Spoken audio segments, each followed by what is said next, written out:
na kailangan mawala kayo sa serbisyo eh. I'll see to it that there will be no favors doon sa pag-imbestiga.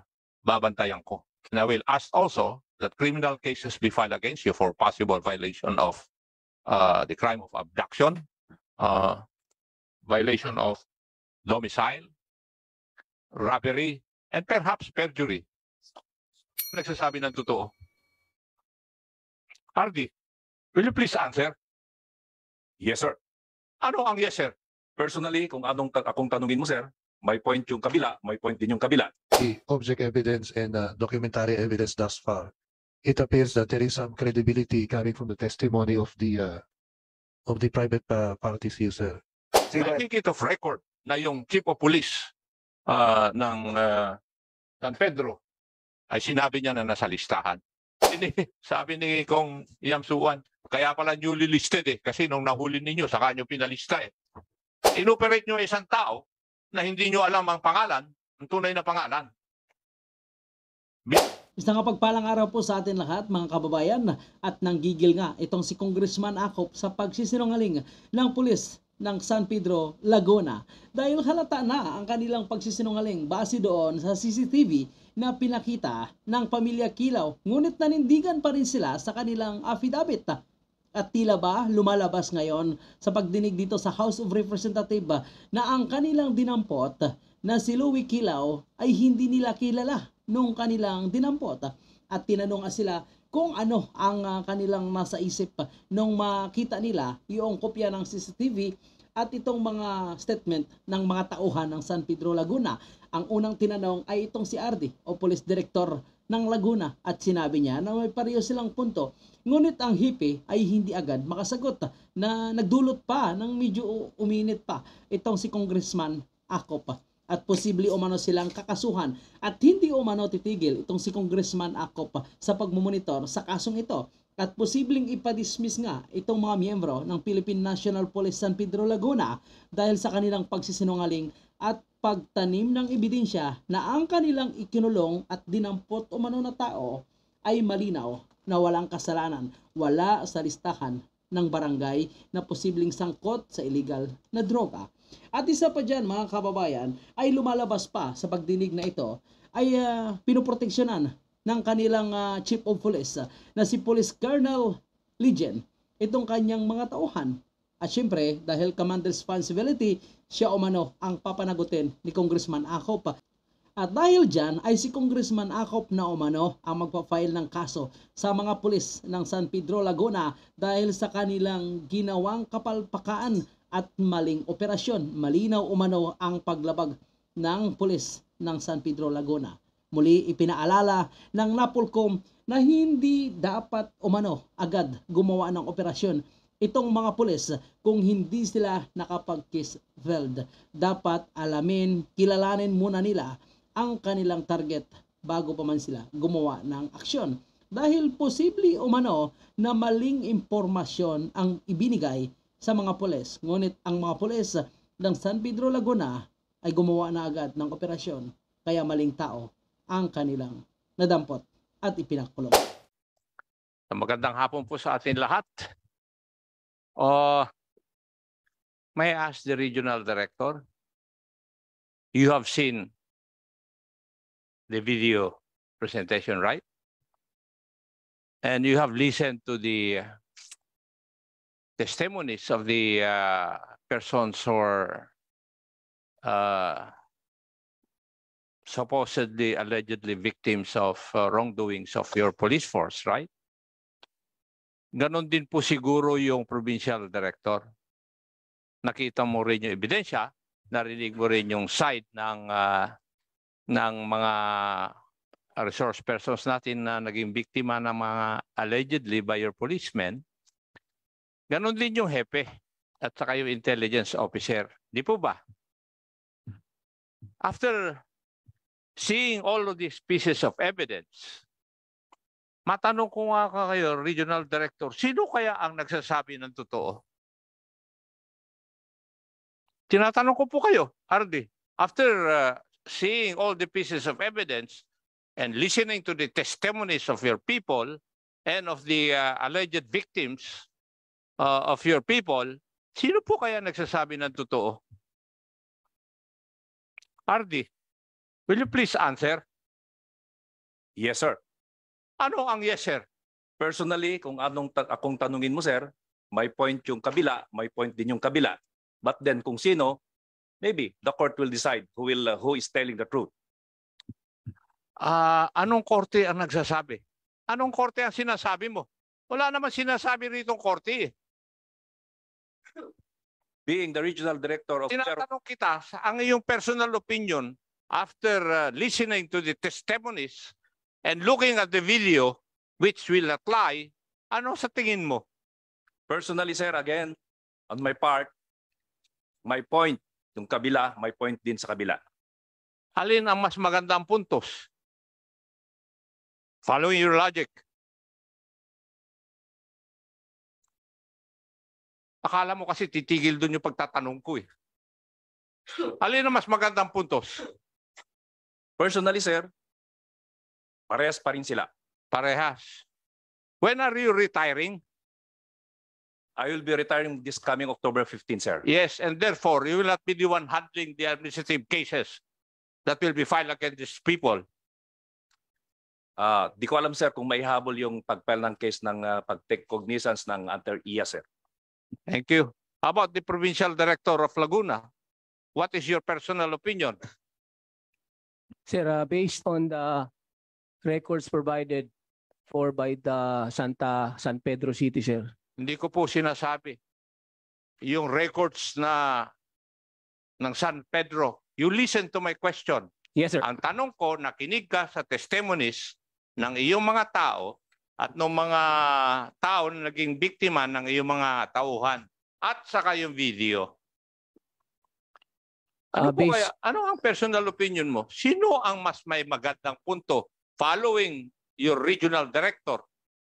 Based on my personal opinion, sir, in the light of these allegations, sir, at mapapatunayan po yan na sila po ang nandiyan, then we will conduct a thorough investigation, sir. Hindi ko naman tinatanong kung ano yung gagawin mo eh. Ang tinatanong ko sa iyo, anong nasa isip mo ngayon?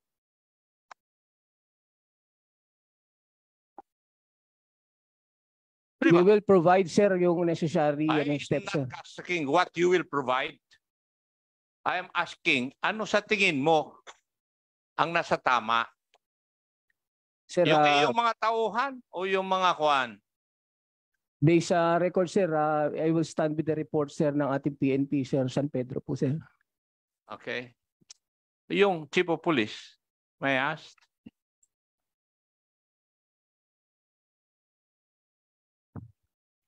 Sir, we will wait for the Hindi ko po tinatanong yun. Ang tanong ko sa iyo, ano sa tingin mo ang nasa tama? Yung tauhan mo mismo o yung mga naging biktima? Sir, we will wait for the investigation po, sir. I'm asking for your answer. You want me to move to cite you in contempt for not answering my question? Ha? Tinatanong kita. Yes, sir. Sumagot nga yung mga nauna sa iyo, mas Yes, senior pa sa iyo eh. Yes, sir. I'll walk you there. Ano ang sagot mo? Pareho pong may point yung sir, yung sa side po ng suspect and sa side po ng ating operatiba, sir. Following your RD.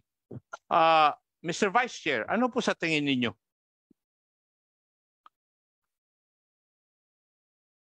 Your Honor, based on the object evidence and documentary evidence thus far, it appears that there is some credibility coming from the testimony of the private parties here, sir. Sa halimbawa po ay yung CCTV, mapapatunayan na naman yun na kung totoo yun, maliwanag na nangyari yung pag allegedly huli doon kay Kilaw ng vicinity ng between 1:31 hanggang 2:30. At subalit doon sa kanilang mga sinumpang salaysay, mga 7:30, 7:40 daw. Aming titignan yung pre-ops operation sa PIDEA Kasi bago dapat magkaroon ng bypass operation, meron dapat coordination. Meron dapat intelligence case build-up muna bago mag-conduct ng bypass operation. At ito meron din itong pre-ops operation. Tatlong hanay na coordination dapat sa PIDEA na ginawa. At hindi naman ito surprise, hindi naman to on the spot. Mukhang sinasabi nila pinag-isipan na nila ng matagal. Kaya dapat may coordination. These are just preliminary observation. May mga issues na hindi pa natutugunan, Your Honor. Thank you, Mr. Vice Chair. Ang dahilan kung bakit ganun ang tanong ko, para maturuan ko kung sino man po yung mga naging biktima, kung saan nila ipa-file yung kaso.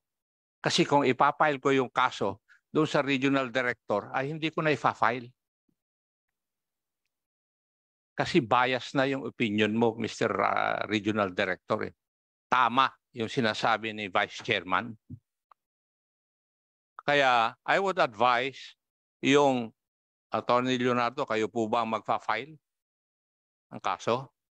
O hindi? Kung kayo magfa-file ng kaso, huwag nyo nang i-file sa Regional Director yung kaso. Kasi bias na Kitang-kita naman Any person in his right mind after seeing this, knowing that the CCTV will not lie, papaboran ko yung mga nagrereklamo. And in the spirit of transparency, yung unang kaso kung bakit nasusundan ito ay dahil doon sa kaso na nangyari sa Antipolo. At na-dismiss yung mga involved doon. So in the spirit of transparency, I will see to it na yung mga taong yan ay madidismiss at mapapailan ng criminal case as I did doon sa mga pulis na nag-operate doon sa syudad ng Antipolo. I am amazed, Gerald Gases, na ganun ang pag-iisip mo, being the RT.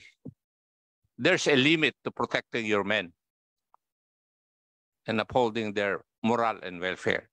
Now, let's go to the nitty-gritty. Do you have a lawyer with you, gentlemen?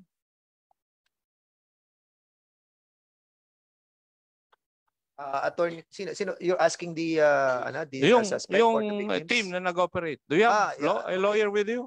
Sa team leader please, at Andy Garilla. Meron po. Meron. And I hope your lawyer would know the rules of this House regarding inquiries in aid of legislation. Yes, Your Honor. Yes, you're aware of it. Yes. Attorney Jarwin, Your Honor. Yes. Alam niyo po ba yung rules dito sa participation ng mga abogado? Yes, Your Honor. Yes, thank you. I'm just reminding of you of the rules. Ano po? Now, PIDEA. Meron pa bang representative ng PIDEA rito? PIDEA. So PIDEA, can you kindly sit here para sa questions? PIDEA? Yes, kung pwede maupo ka rito.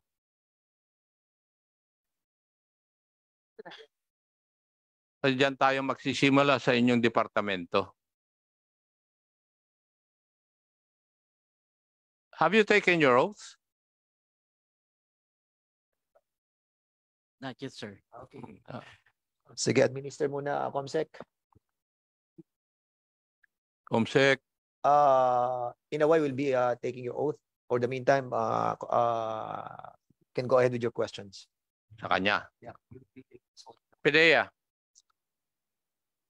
Meron po kayong sistema na pinagsasubmit ninyo yung mga barangay officials ng listahan ng mga drug dependents at drug users and drug pushers sa kanilang barangays. Di po ba?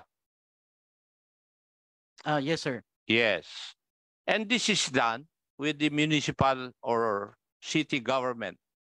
Tama rin po. Yes, sir. Through CADAC or MADAC. Yes. Together with the Dangerous Drugs Board and your office. Tama? Yes, sir. Yes. And therefore, nandun yung mga listahan as recommended by the barangay officials.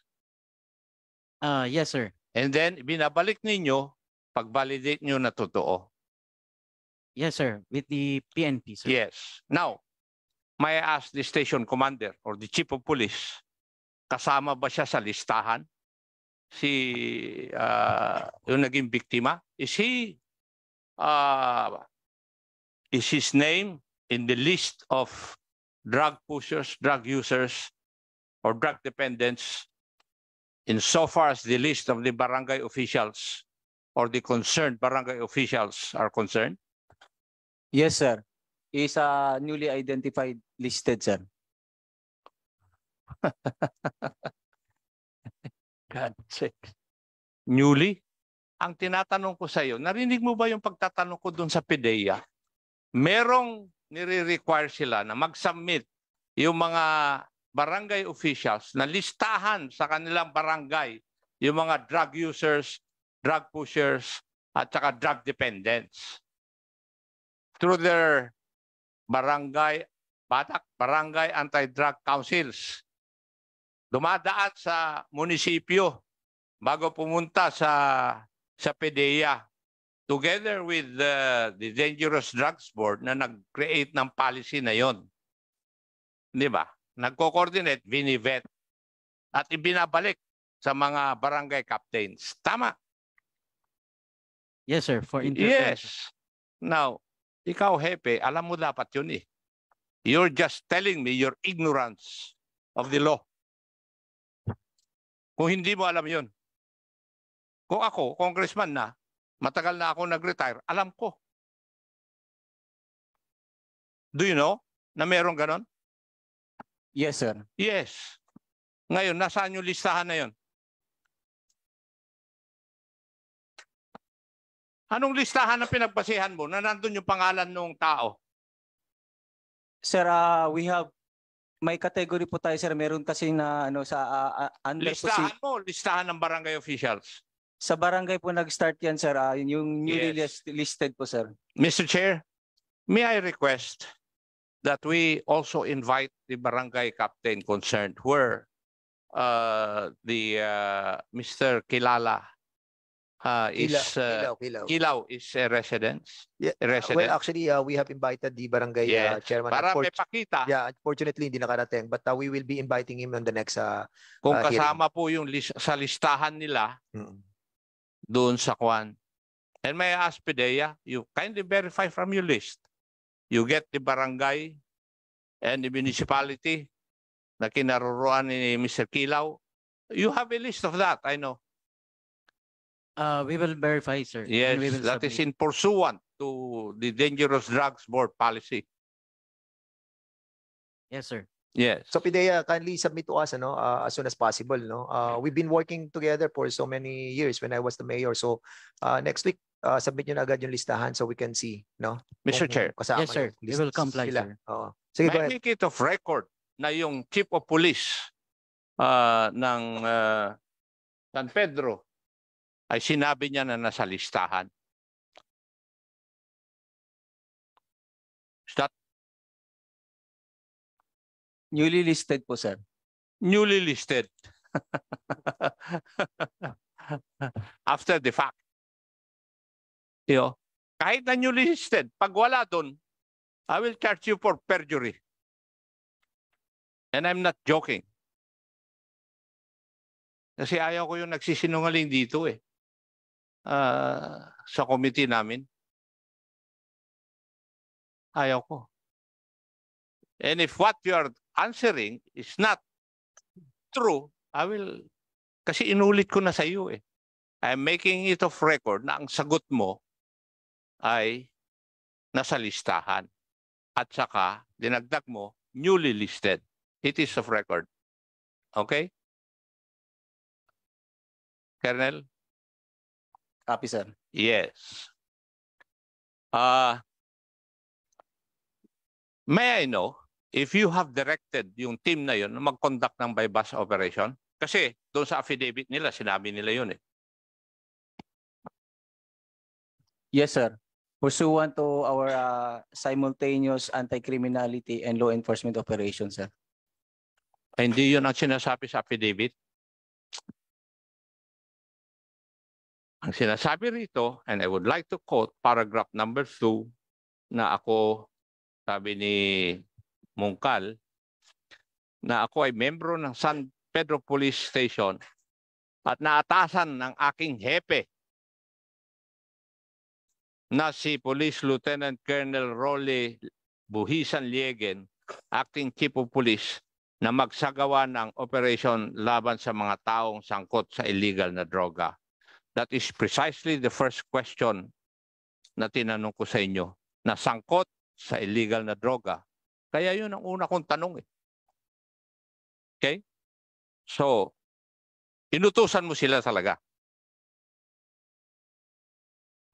Copy po, sir. Yes, sir. And therefore, you are responsible kung ano man mali o tama na kanilang ginawa. Yes, sir. I'm laying the predicate para habulin kita sa command responsibility. Yes, sir. Oh, so, aminado ka na iniutos mo. And therefore, as their chief of police, you are responsible whatever wrong they would have committed. Yes, sir. Yes, thank you. Yun ang one.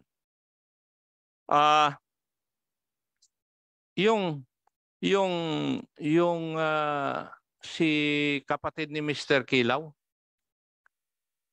in your statement a while ago, you stated na meron pang CCTV doon sa 7-Eleven.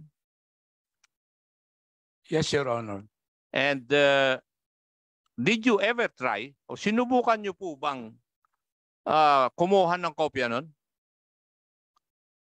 Yes, Your Honor. Kasi pag meron pang pangalawang CCTV at nandun din yung mga oras at yung mga nangyari doon, sinusuportahan yung una yung CCTV. Now, ano po ang sagot sa inyo ng 7-Eleven?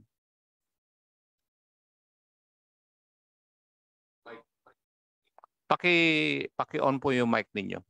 Request lang po ng pulis ang ini-entertain po nila. Alin po? Request ng pulis? Request lang po ng pulis ang ino-honor nila. So, base po dun sa sagot ninyo, nasa kanila pa yung kopya ng CCTV na yon? I told to manager na kasi nag-i-exert pa po ako ng effort na makuha yon. Nagsalita lang po ako sa kanya na please preserve yung event na sinasabi niya na related daw sa bypass operation. Kasi kasama na rin yan dun sa aming papandayin na batas na kung yung tumitingin dun sa CCTV ay makita niya na may krimen na nangyayari, dapat i-report na niya kagad sa kapulisan. Yun yung amendment na gusto namin mangyari dito sa 6 na House Bills tungkol sa CCTV. Ano po? Kaya yun po yung aking katanungan. So, i-presume natin na hawak pa rin nung 7-Eleven yung CCTV footage na yon. In God's willing, Your Honor. Okay. Hindi ko po questionin yun. Now,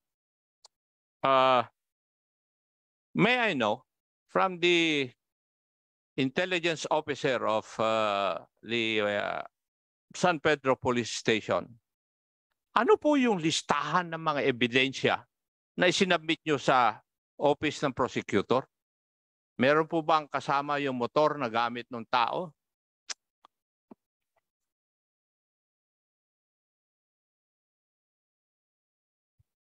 Your Honor, based dun sa chain of dun sa certificate of inventory, ay it appears na wala po yung motor po, Your Honor.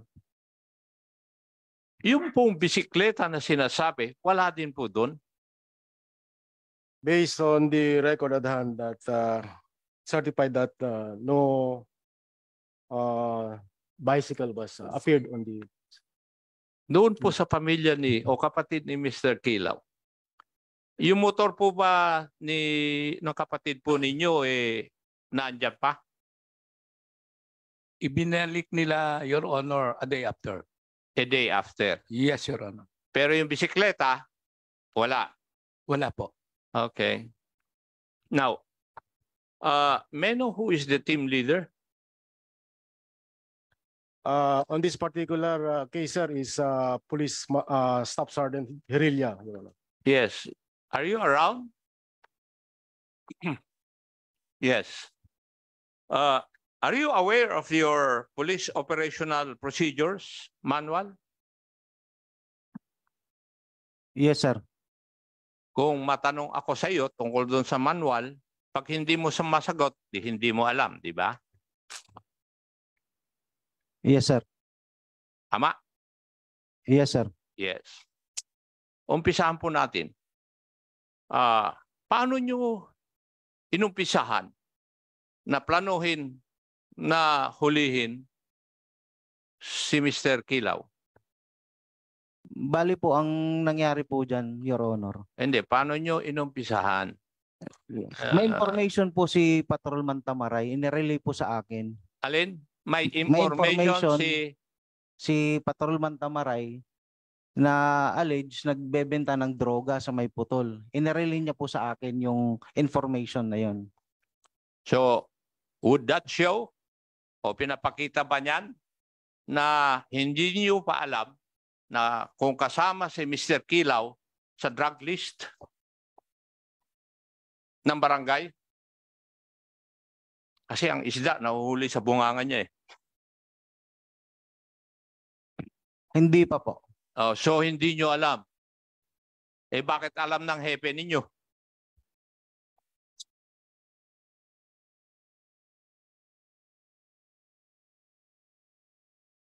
Pagkatapos na po ng operation, na-verify na po namin. Ibig sabihin, hindi mo rin pinaalam sa hepe mo na kayo magko-conduct ng operation laban kay Mr.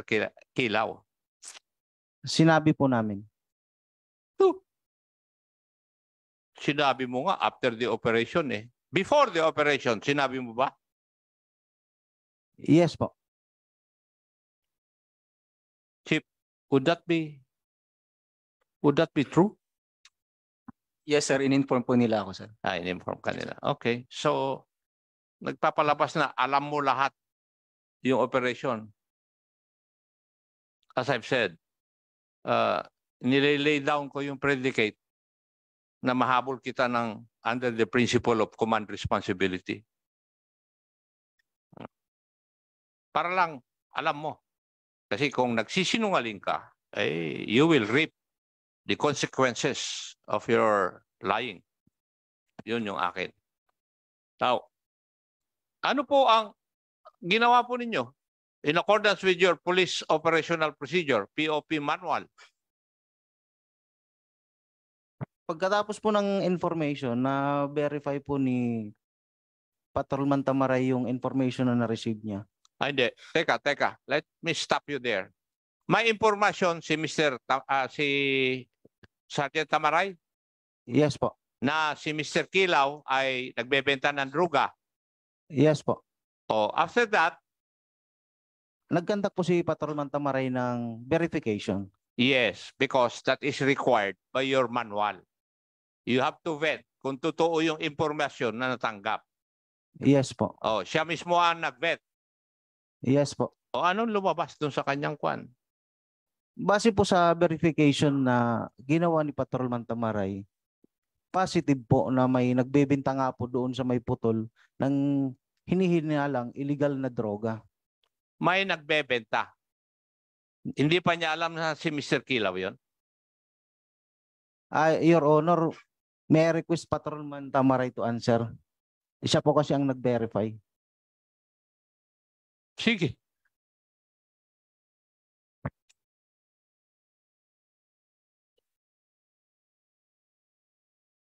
Good afternoon, Your Honor.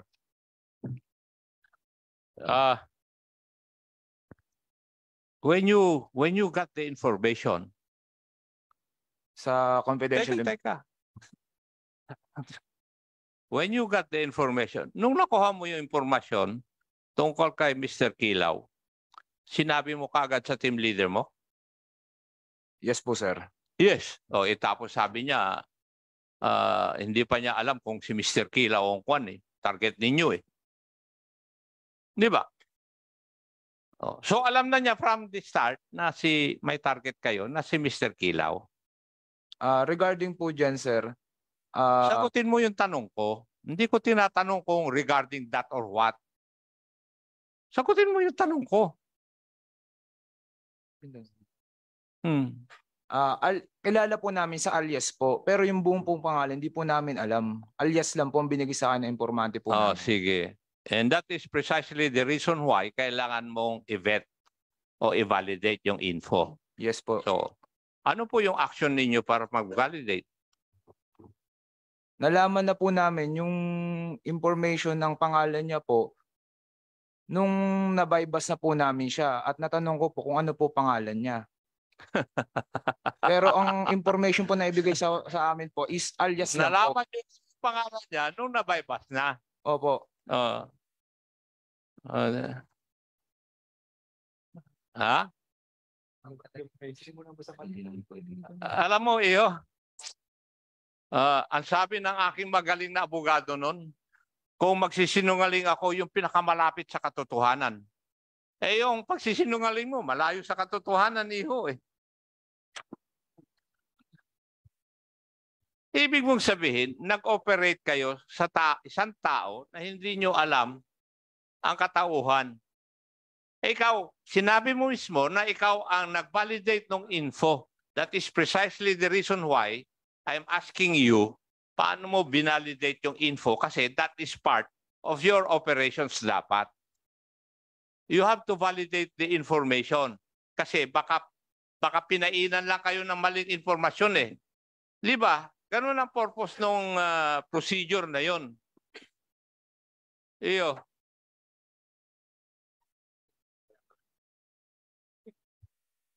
Kaya pala, sabi ni Kong Yamsuan, kaya pala newly listed kasi nung nahuli ninyo saka nyo pinalista We would like to remind the resource speakers to be honest, Otherwise, alam niyo wala pa kaming nako-concite in contempt dito Baka first time to.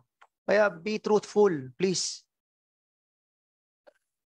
Ulitin ko, sinabi ni Congressman Rehencia, papunta pa lang kayo, pabalik na siya.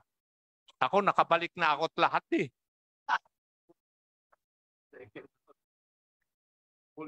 Naging congressman na nga ako at nag-iimbestiga pa rin Tapos ganyan pa rin ang pagsagot niyo po sa akin. Ha? Inoperate niyo isang tao na hindi nyo alam ang pangalan, ang tunay na pangalan. Binaypas lahat ninyo, nalaman nyo lang yung pangalan after the operation. Alam mo, lalo mo lang, dinadagdagan yung aking, yung eagerness. Hindi ko alam Tagalog nun. Baka alam mo, Congressman Rehencia. Yung gigil, sabihin na natin, na kailangan mawala kayo sa serbisyo Oo, sa totoo lang. Kailangan mawala kayo sa serbisyo. And I'll see to it that there will be no favors doon sa pag-imbestiga. Babantayan ko. And I will ask also that criminal cases be filed against you for possible violation of the crime of abduction, violation of domicile, robbery, and perhaps perjury. Kasi hindi ko na masabi yung physical injury dahil matagal na nangyari. Baka hindi nag-medical exam yung si Mr. Kilaw Mr. Chair, I think there's no need for me to proceed questioning kung hindi po ako makakakuha ng tamang o katotohanan sagot mula doon sa ating mga resource persons. Thank you, Mr. Chair. Maraming salamat, Congressman Ako.